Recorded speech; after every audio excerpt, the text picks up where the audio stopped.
안녕하세요. 2020년 12월 22일 화요일 매일묵상입니다. 다 함께 새 찬송가 365장, 통일 찬송가 484장 1절과 3절 부르시겠습니다.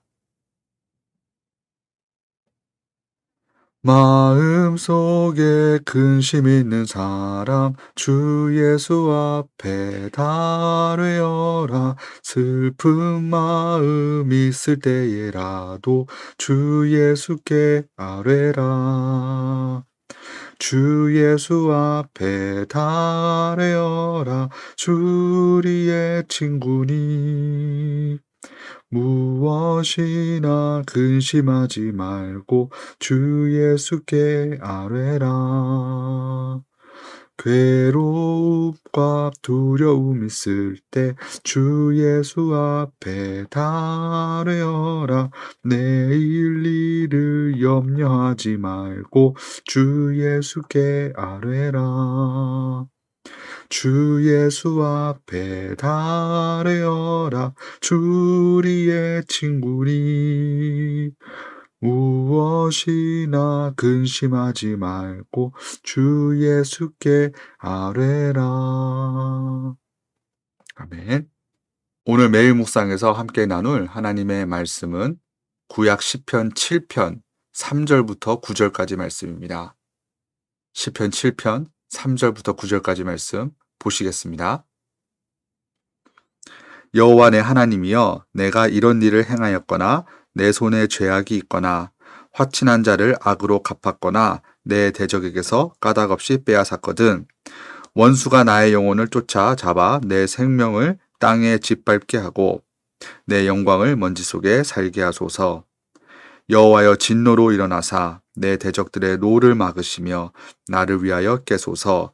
주께서 심판을 명령하셨나이다. 민족들의 모임이 주를 두르게 하시고 그 위 높은 자리에 돌아오소서. 여호와께서 만민에게 심판을 행하시오니 여호와여, 나의 의와 나의 성실함을 따라 나를 심판하소서. 악인의 악을 끊고 의인을 세우소서. 의로우신 하나님이 사람의 마음과 양심을 감찰하시나이다. 아멘. 하나님의 말씀입니다. 오늘은 시편 묵상 7번째 시간입니다. 오늘 저희가 시간상 다 읽지는 못했지만 오늘 보면 이 시편 7편에서 시편 기자는 불의를 싫어하시는 정의와 심판의 하나님께 도움을 요청하고 있습니다. 하나님께서 이 시인의 삶 가운데 직접 개입하셔서 악인들을 벌하여 주시기를 원하고 있습니다. 오늘 본문 시편 7편 3절부터 5절 그리고 8절의 말씀 다시 한번 보시겠습니다. 여호와여, 내 하나님이여, 내가 이런 일을 행하였거나 내 손에 죄악이 있거나 화친한 자를 악으로 갚았거나 내 대적에게서 까닭없이 빼앗았거든. 원수가 나의 영혼을 쫓아 잡아 내 생명을 땅에 짓밟게 하고 내 영광을 먼지 속에 살게 하소서. 8절입니다. 여호와께서 만민에게 심판을 행하시오니 여호와여, 나의 의와 나의 성실함을 따라 나를 심판하소서. 아멘. 여기서 시편 기자는 하나님께 악인들을 심판해 달라는 그 부탁을 드리기 앞서서 자신의 삶을 먼저 살펴달라는 부탁을 드립니다. 여기 각 3절부터 5절까지 여기 각 절마다 내가 만약 어떤 죄를 이러이러한 죄를 저질렀다면 나를 벌하시고 심판하셔도 좋습니다 라는 매우 담대한 고백을 하나님께 전하고 있습니다. 하나님 앞에서 자기 자신이 큰 잘못을 저지르지 않았고 자신이 악인들과 전혀 다르다는 것을 표현하고 있는 것입니다.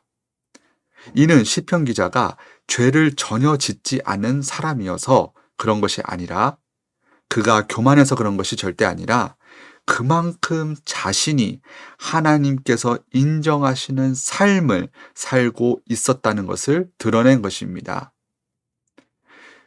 이 시인이 이와 같은 고백을 전할 수 있었던 것은 그가 평소에 정직한 삶을 온전히 살고 있었고, 그가 악인들의 길로 가지 않았기 때문에 가능했습니다. 만약 그가 자신이 고백한 내용대로 평소에 살고 있지 않았는데 이러한 말을 했다면, 그는 사람의 마음을 다 아시는 하나님께 큰 죄를 저지른 것입니다. 오늘 본문 9절 말씀입니다. 악인의 악을 끊고 의인을 세우소서. 의로우신 하나님이 사람의 마음과 양심을 감찰하시나이다. 그렇습니다. 의로우신 재판장 되시는 하나님께서는 각 사람의 마음과 양심을 다 살피시는 분이십니다. 낱낱이 살펴보시는 분이십니다. 그 누구도 그 주님의 시선 앞에서 아무것도 감출 수 없습니다. 저희 모두도 오늘 이 시인과 같은 고백을 전할 수 있었으면 좋겠습니다. 저희들이 이 시인과 같은 고백을 전할 수 있으려면 저희들도 매일매일 주님의 말씀에 순종하는 삶을 살아야 합니다. 주님과 함께 동행하는 삶을 살아야 합니다. 그러한 삶을 온전히 살아내시는 우리 모든 교우님들과 또 제가 되기를 간절히 바랍니다. 계속해서 시편 7편 6절의 말씀 다시 한번 보시겠습니다. 여호와여 진노로 일어나사 내 대적들의 노를 막으시며 나를 위하여 깨소서. 주께서 심판을 명령하셨나이다. 여기 이 구절에 나를 위하여 깨소서라는 내용이 나옵니다. 마치 아무것도 알지 못한 채 잠을 주무시고 계시는 그러한 하나님을 깨우는 것 같은 표현입니다. 그런데 하나님께서는 잠을 주무시는 분이 아니시죠. 저희가 잘 아는 시편 121편 3절과 4절은 이렇게 말씀합니다. 여호와께서 너를 실족하지 아니하게 하시며 너를 지키시는 이가 졸지 아니하시리로다. 이스라엘을 지키시는 이는 졸지도 아니하시고 주무시지도 아니하시리로다. 아멘. 이처럼 하나님은 사람과 같지 않으셔서, 연약하고 부족한 사람과 같지 않으셔서 잠을 주무시는 분이 아니십니다. 잠이 필요한 분이 절대 아니십니다. 그런데 오늘 보면 이 시편 7편에서 시편 기자가 하나님께 깨소서라고 외친 이유는 심판의 하나님께서 더 이상 지체하지 마시고 즉각적으로 자신을 도와주시기를 그 바라는 마음을 그렇게 깨소서라는 단어로 표현을 한 것입니다. 이처럼 시인은 매우 절박한 심정으로 목마름을 갖고 간절함을 갖고 하나님께 매달리고 있습니다. 저희 모두도 이러한 태도로, 이러한 마음가짐으로 하나님께 기도를 드려야 할 줄 믿습니다. 마치 잠들어 계시는 하나님을 깨우듯이 간절한 기도를 드려야 할 것입니다. 개인적으로 좋아하는 이 기도에 대한 예화 하나를 누가복음에서 찾을 수 있습니다. 누가복음 11장 5절부터 8절까지 말씀입니다. 또 이르시되 너희 중에 누가 벗이 있는데 밤중에 그에게 가서 말하기를 벗이여 떡 세 덩이를 내게 구워달라. 내 벗이 여행 중에 내게 왔으나 내가 먹일 것이 없노라 하면 그가 안에서 대답하여 이르되 나를 괴롭게 하지 말라. 문이 이미 닫혔고 아이들이 나와 함께 침실에 누웠으니 일어나 내게 줄 수가 없노라 하겠느냐. 내가 너희에게 말하노니 비록 벗됨으로 인하여서는 일어나서 주지 아니할지라도 그 간청함을 인하여 일어나 그 요구대로 주리라. 아멘. 예수님께서는 이 기도에 대해 가르치시면서 방금과 같은 예화를 말씀하셨습니다. 한밤중에 어느 한 친구가 찾아와 다른 친구에게 떡 세 덩이를 빌려달라고 요청합니다. 사실 친구에게 떡을 빌려주는 것이 그렇게 잘못된 것은 아닐 것입니다. 하지만 예수님 당시 이 사회에서는, 이 문화권에서는 그럴 수 있었습니다.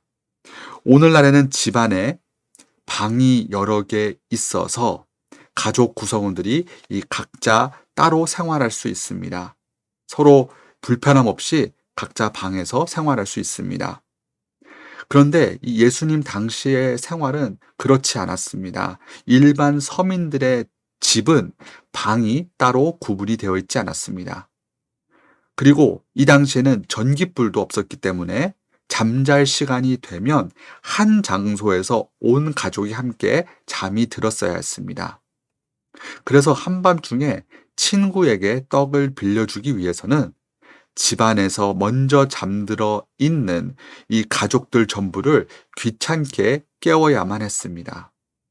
집안이 어둡기 때문에 불도 피워야 하고, 또 이렇게 움직이다 보면 여러 가지 소리가 저절로 날 수밖에 없기 때문에 이 잠들어 있는 가족들은 잠에서 깰 수밖에 없었습니다. 민폐도 이런 민폐가 없습니다. 이 예화의 포인트는 매우 확실합니다. 예화 안에서 이 무례한 친구는 기도하는 사람이고, 또 떡을 빌려주는 다른 친구는 바로 하나님이십니다. 예수님께서는 이렇게 절박한 심정으로, 간절함으로 하나님께 매달려야 한다는 것을 알려주고 계신 것입니다. 저희 모두도 이렇게 기도를 드려야 할 줄 믿습니다. 특별히 올 한 해를 마무리하고 새로운 한 해를 준비하고 있는 이 시점에서 더욱더 기도에 힘써야 할 줄 믿습니다. 마치 하나님을 깨우는 듯한 이 절박한 기도를 매 순간순간마다 드려야 합니다. 저희 모두는 다 연약하여서 하나님의 도우심과 인도하심 없이는 제대로 된 삶을 살 수 없기 때문입니다.